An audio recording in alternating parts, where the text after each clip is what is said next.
Now, the first thing about reading is that I realized 10 years ago that children in the Arab world and in developing countries don't read for pleasure. And of course, they read for other reasons. They read for school. And similar to the statistics that were shown earlier, all children go to school, all of them can read, but that's reading for education, and that's boring, as we all know. Or other people read for religious reasons, regardless of their religion. But the problem is not that kind of reading. The problem is the reading for pleasure. And if the statistics in your country was as it is, it's even worse in developing countries. So there was a statistics that said that the number of pages read per year for pleasure is half a page per year, compared to, say, 11 books in other countries. And if you say it in terms of minutes, it's like 6 minutes a year compared to 36 hours. So definitely we have a problem. And so because I'm a scientist, I wanted to understand why don't we read? And why, for that matter, is reading important? And especially that coming from an Islamic country where the first verse in the Quran, our holy book, was read. And so why aren't we reading? So I'm going to share with you the importance of reading first before we try to discuss why don't we read.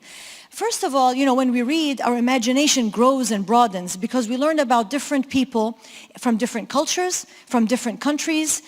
We travel back in time to read about people in history. We travel to the future in science fiction to learn what may happen. So our imagination, especially for children, becomes very, very wide. Also, when we read, we gain more experience. So I'm going to share with you a story. And by the way, I'm going to say many, many stories because as human beings, we evolved as a species to be storytellers and to enjoy stories. It keeps us awake, and we learn lessons in a very indirect way without feeling defensive. So if you know about the Inca and the Aztecs in Latin America, when the Spaniards first went there were only like 300 soldiers, and they had a few horses and some guns. And the Inca were like millions of people. They had a whole empire, and they had their emperor, and they had a lot of gold, and you've read about their archaeology and their remains. Well, a war happened, a fight, between the Spaniards, 300 people, with the millions of Incas. And what happened is that the Spaniards won the war. They captured the king, which was, for the Incas, they called him their god. He was the sun god. So the Spaniards caught the king and put him away. And then they told his subjects, if you can fill this room with gold up to the red line, we will release your king and he can go back home.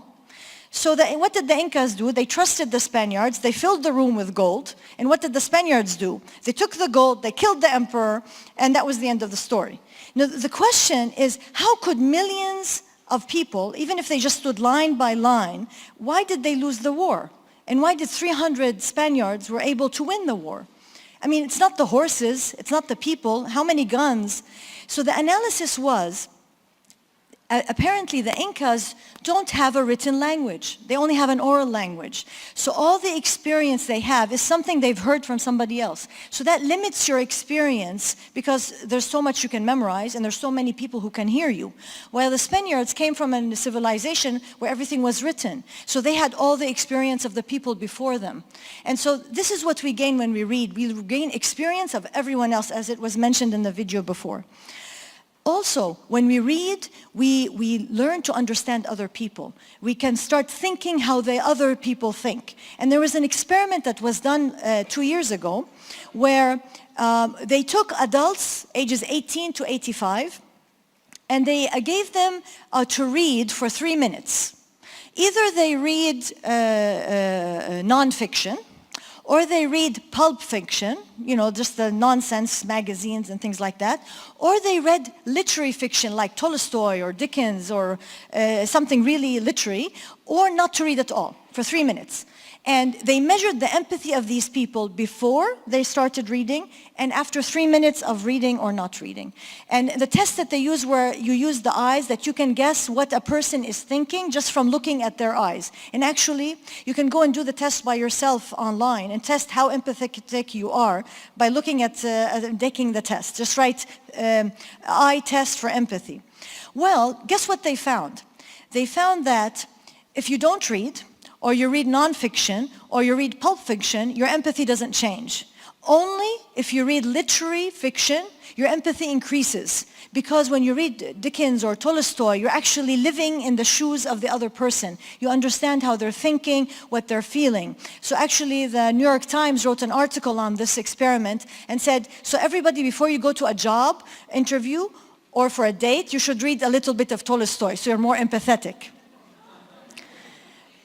Also, when you read, your vocabulary increases. And it's not just a list of words. This is related to who you are as a person.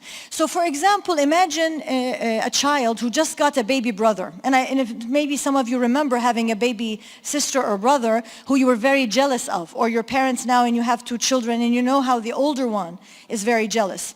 And what happens is when a child is jealous, they start crying and screaming because they want attention. And they really don't understand why they're feeling bad inside. They know it just doesn't feel good. And they start crying. And then the parent, what does the parent do? It tries to feed the child. The child still cries. Then you try to change him or play, and this child is still crying. And then in the end, you smack him and say, that's enough, I can't take it anymore. And the poor child cries even more.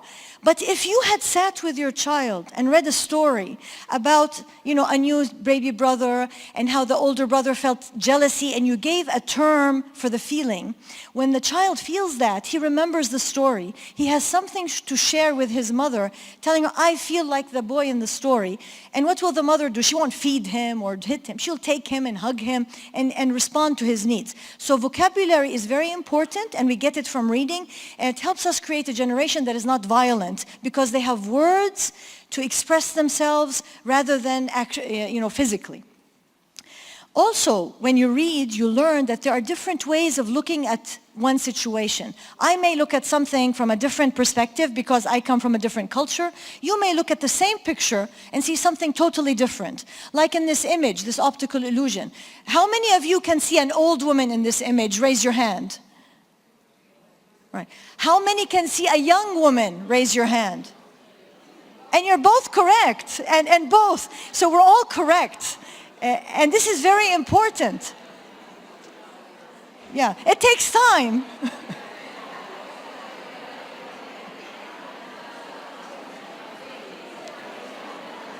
All right, so this is a lovely exercise. Okay, so if you give enough time, you can actually see both. But it takes time. And the lesson from this is that you may see something and someone else may see something else, and you may fight. I am right, you are wrong. And you tell me, no, I'm right, you're wrong. And we may fight, but in the end we are both correct. And this is a very important lesson, that we may meet people and we may disagree with them, but we must understand, remember this picture, that they may be correct. And even if they don't think they are correct, I can at least respect where they're coming from and give a benefit of the doubt that they may be correct. And if we employ this, not just in the home, between parents and family members, in the community, in the country, in the world would be a better place. And this comes from reading, because when you read, you learn that somebody else is looking from a different position, and it makes you more empathetic.